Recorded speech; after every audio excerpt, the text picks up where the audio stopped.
Good day. Welcome to our next unit, our fourth unit. This one's on solubility. Last year in Chemistry 11, I told you Chapter 16 is really important.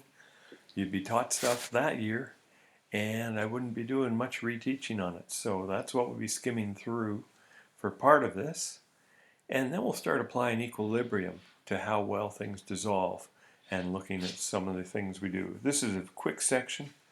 It's pretty straightforward, but there's lots of details and, of course, lovely things that you should remember. So we start off by looking at solutions.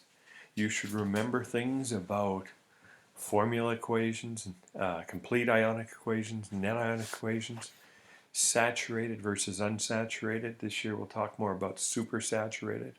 You should remember about conductivity. You should recall qualitative analysis. You should know what dissociation means. And we'll be applying these things as we go from what's called K equilibrium to KSP. We have to remember that equilibrium is dynamic, so in this section we're really interested in getting to equilibrium where the rate of crystallization equals the rate of dissolving. That means every time something dissolves at the exact same time, ions get together to form a crystal.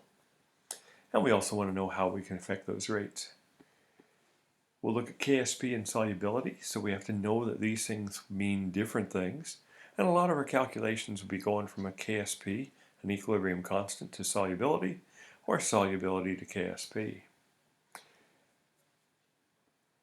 There's something called trial ion product. You might remember trial KAQ. It's the same idea.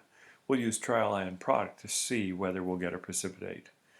We'll look at the common ion effect, and this will relate to things called ice charts that you've done before. We'll look at solubility graphs and figure out how to interpret them, how to make things dissolve more or less depending on temperature. And finally, we'll look at energy and dissolving process.